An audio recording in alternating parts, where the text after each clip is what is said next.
তোমরা প্রত্যেকেই জানো যে গল্প বাচ্চাদের ভীষণ পছন্দের একটা জিনিস। এবার কিছু বাচ্চা তারা গল্প পড়া মোটামুটি শিখে গেছে, নিজেরাই বই তারা ছোট যেসব গল্পগুলো পড়তে পারে।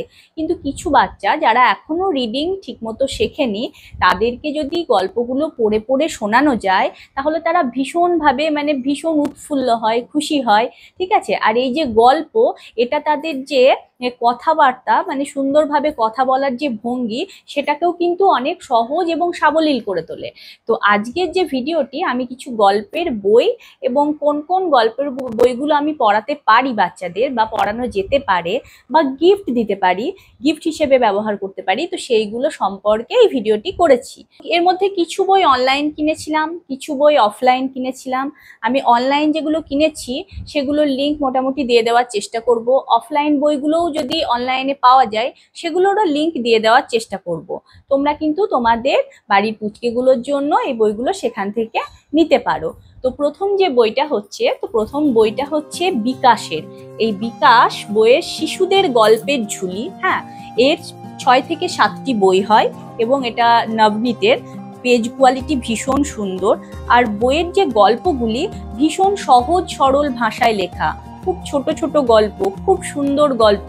ঠিক আছে, তো এই গল্পের বইগুলির আবার আর একটা বিশেষত্ব আছে, সেটা হচ্ছে যেরকম রঙের বই সেরকম অনুসারে নাম দেওয়া আছে। যেমন বিকাশের গল্পের ঝুলি হলুদ বই, বিকাশের গল্পের ঝুলি বাদামি বই।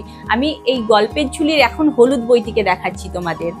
ভিতরে অনেকগুলি গল্প দেওয়া আছে, অনেক সুন্দর সুন্দর ছোট ছোট গল্প আছে। এখানে 16টি গল্প আছে, আর গল্পগুলির সঙ্গে সঙ্গে একটা করে সুন্দর সুন্দর ছবিও দেওয়া আছে, এবং প্রতিটা গল্পের শেষে নীতিকথা দেওয়া আছে। তো বাচ্চাদের এটা যথেষ্ট ভালো লাগবে, তারা খুব সুন্দরভাবে বুঝবে, তারা ওই নীতিকথার পিছনে যে আসল কারণটা কি, কেন সেটা করা উচিত, সেটা সম্পর্কে বুঝবে। তো বিকাশের প্রথম গল্পের হলুদ বইটি তোমাদেরকে দেখাচ্ছি। বিকাশের অন্যান্য বইগুলো হচ্ছে বিকাশের বাদামি বই। ঠিক আছে, সবই নবনীতে। এবং এটা হচ্ছে বিকাশের লাল বই, বিকাশের গোলাপি বই, বিকাশের সবুজ বই। তো বিকাশ সিরিজের এই যে গল্পের ঝুলি, তার এই বই কটা আমার কাছে আছে, তোমাদেরকে যেগুলো দেখালাম।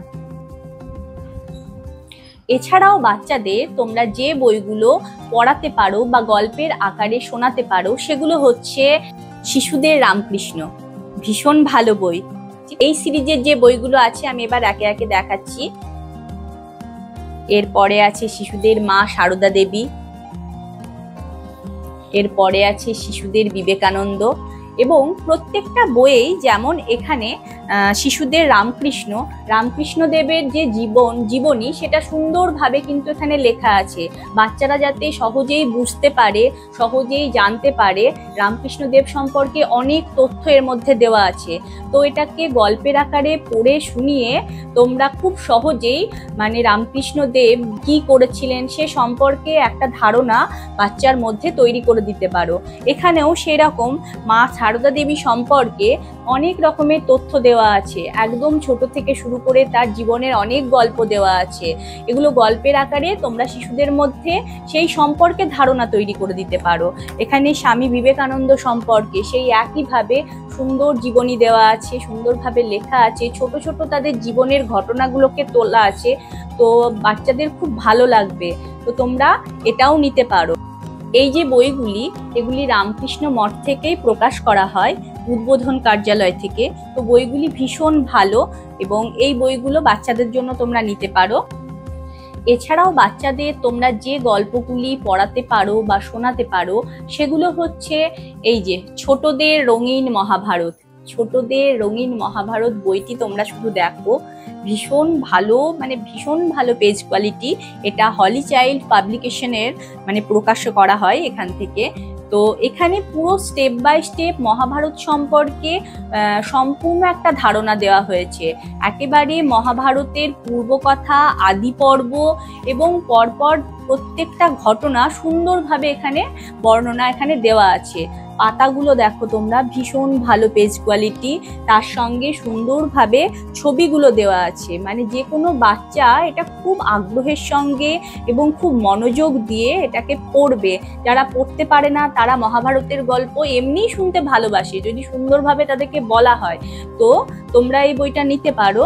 ছোটদের মহাভারতটা ভীষণ ভালো বই।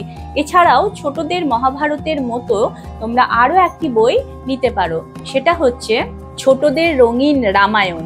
ঠিক আছে, এটাও হলি চাইল্ড পাবলিকেশনেরই থেকেই প্রকাশ করা হয়েছে এবং এই ছোটদের রামায়ণ বইটিও তাই আদিকাণ্ড থেকে শুরু করে অন্ধমুনির অভিশাপ দান থেকে শুরু করে পরপর স্টেপ বাই স্টেপ দেওয়া আছে। সমস্ত রামায়ণকে খুব ছোট্ট করে এখানে সুন্দরভাবে বর্ণনা করা হয়েছে। বাচ্চাদের জন্য এটা ভীষণ ভালো লাগবে, বাচ্চারা খুব মনোযোগ দিয়ে শুনবে। পেজ কোয়ালিটি অসাধারণ, ভীষণ ভালো পেজ, বেশ মোটা মোটা, এবং এর সঙ্গে যে ছবিগুলো দেওয়া আছে ছবিগুলো বাচ্চাদের মানে ভীষণ আকর্ষণীয়। ঠিক আছে, খুব ভালো লাগবে। তো তোমরা এই দুটো বইও নিতে পারো। আর একবার আমি দেখিয়ে দিচ্ছি বই দুটো। এই দেখো, দুটোই হলি চাইল্ড পাবলিকেশনের বই এবং বই দুটি ভীষণ ভালো। এছাড়াও বাচ্চাদের আরো যে বইগুলো তোমরা পড়াতে পারো সেগুলো হচ্ছে ছোটদের ঠাকুমার ঝুলি। খুব ছোট ছোট গল্প আছে, অনেকগুলি গল্প আছে। এটাও হলি চাইল্ড পাবলিকেশনের বই এবং পাতাগুলো ভীষণ সুন্দর। অনেক গল্প আছে এখানে, অনেক গল্প আছে। তোমরা এই গল্পের বইটাও পড়াতে পারো। বাচ্চাদের আরো কিছু গল্পের বই আমি দেখাচ্ছি। ঠিক আছে, এটা হচ্ছে ছোট্ট জলকন্যা, খুব ভালো বই। বইটা দেখো, বইটাও খুব সুন্দর, ছোট্টর উপর বইটা। তো খুব ভালো বই, এই গল্পের বইটাও তোমরা পড়াতে পারো। বইটি খুব সুন্দর, দেখতেও খুব সুন্দর, তাই না? তো এই বইটা তোমরা পড়ে শোনাতে পারো। শিশু সাহিত্য সংসদ থেকেই এটাকে বের করা হয়। তো বইটি ভীষণ ভালো। এছাড়াও আরো যে বইটি আছে সেটা হচ্ছে দানব ও সুন্দরী। বইটাও খুব সুন্দর, শিশু সাহিত্য সংসদ থেকেই এই বইটি বের করা হয়। তো এই বইটাও তোমরা পড়াতে পারো। মজার ছড়ার বই হিসেবে তোমরা কিন্তু আবোল তাবোল পড়াতেই পারো। ভীষণ মজার মজার ছড়া আছে এর মধ্যে। দেখবে তোমাদের বাচ্চারা হয়তো কিছু ছড়া আগেই পড়ে ফেলেছে, তো তারা যখন সেই ছড়াগুলো আবার এই বইয়ের মধ্যে দেখতে পাবে তারা আরো অনেক বেশি আগ্রহের সঙ্গে বইটি পড়বে। সুকুমার রায়ের আবোল তাবোল বইটা তোমরা পড়াতেই পারো। ঠিক আছে, এর মধ্যে কাতুকুতু বুড়ো আমরা নিজেদের সময় পড়েছি, প্যাঁচা কয় প্যাঁচানি, খুব ভালো ভালো মজাদার সব ছড়া আছে। তো তোমরা ছড়ার বই হিসেবে এই বইটিকে কিন্তু মানে রাখতেই পারো, এটা খুব ভালো বই।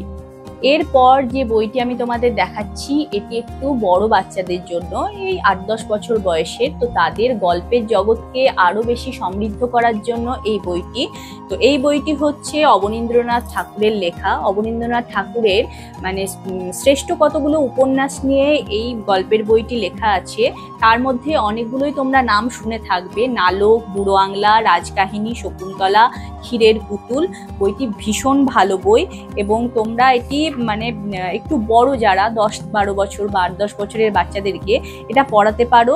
আর বইয়ের পেজ কোয়ালিটি ভীষণ সুন্দর। আর এটা হচ্ছে পত্রভারতী থেকে এই বইটি বের করা হয়। তো বইটি তোমরা দেখো, ভীষণ ভালো পাবলিকেশন, পেজ কোয়ালিটি ভীষণ ভালো। আর উপন্যাসের যে ছোট ছোট উপন্যাস যেগুলো দেওয়া আছে সেগুলো তো অসাধারণ। তোমরা এটা পড়ে শোনাতে পারো বা পড়তে দিতে পারো। এরপর আরো একটি মজাদার গল্পের বই তোমাদের দেখাচ্ছি, সেটি হচ্ছে উপেন্দ্র কিশোর রায়চৌধুরী চিরকালের সেরা। এখানে অনেকগুলি ছোট গল্প নিয়ে এই বইটি লেখা হয়েছে এবং খুব মজাদার গল্প, ছোটদের ভীষণ ভালো লাগবে এই গল্পগুলি। আর এটা হচ্ছে শিশু সাহিত্য সংসদের, এই পেজ কোয়ালিটিও ভীষণ ভালো। তো তোমরা তোমাদের বাচ্চার জন্য এই বইটি নিতেই পারো। আমরা সবাই জানি উপেন্দ্র কিশোর রায়চৌধুরী বাচ্চাদের গল্পের বইয়ের ক্ষেত্রে অবদান অনস্বীকার্য। অনেক ভালো ভালো ছোট ছোট গল্প তিনি লিখেছেন এবং এই সেরা গল্পের যে বইটি সেখানে পরপর সিরিজ ওয়াইজ দেওয়া আছে। যেমন টুনটুনি সিরিজে মধ্যে টুনটুনি বিড়ালের কথা, টুনটুনি রাজার কথা, নরহরি দাস, বাঘ মামা, শেয়াল ভাগ্নে, এরকম বিভিন্ন গল্প এখানে দেওয়া আছে।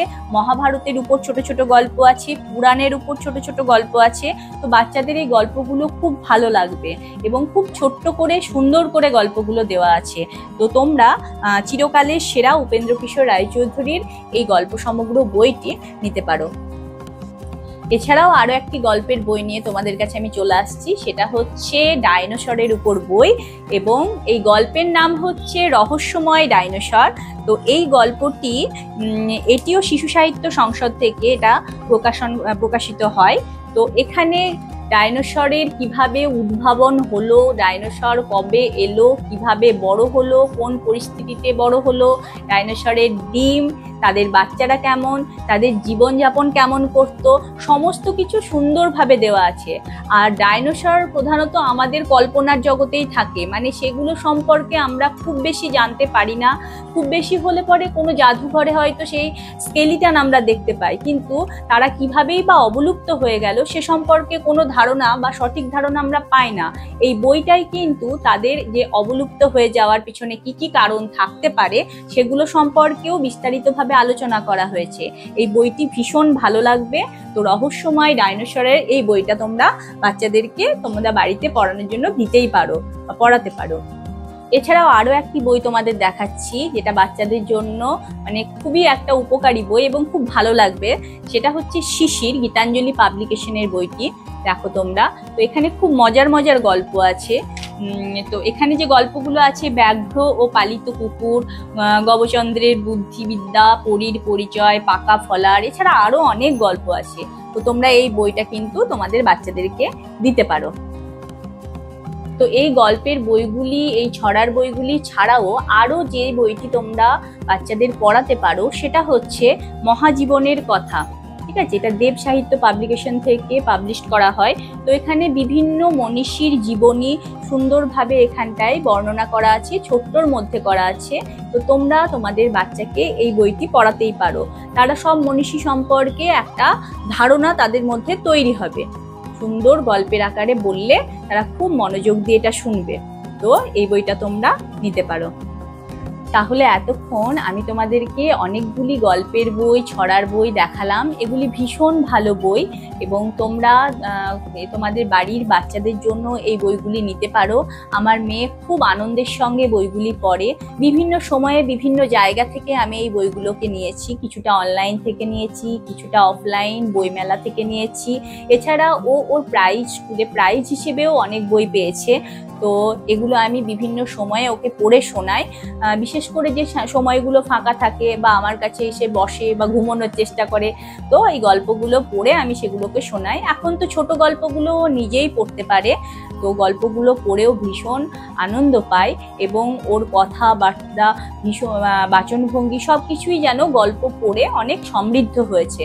তো তোমরা চেষ্টা করবে যে তোমাদের বাড়ির বাচ্চাদেরকে এই ধরনের গল্পের বই পড়ানো, এবং গল্পের বই পড়ার অভ্যাসটাটি ভীষণ ভালো। এখন থেকে তৈরি করলে ও পরবর্তীকালে ওর মানে আরো ভালোবাসা জন্মাবে, আরো অনেক অনেক বই পড়বে। তো আজকের মতো এখানেই ভিডিওটি শেষ করছি। ভিডিওটি যদি ভালো লেগে থাকে লাইক, কমেন্ট করো এবং শেয়ার করতে ভুলো না। আর আমার চ্যানেলটিতে একটু সাবস্ক্রাইব করে দিও। নমস্কার বন্ধুরা।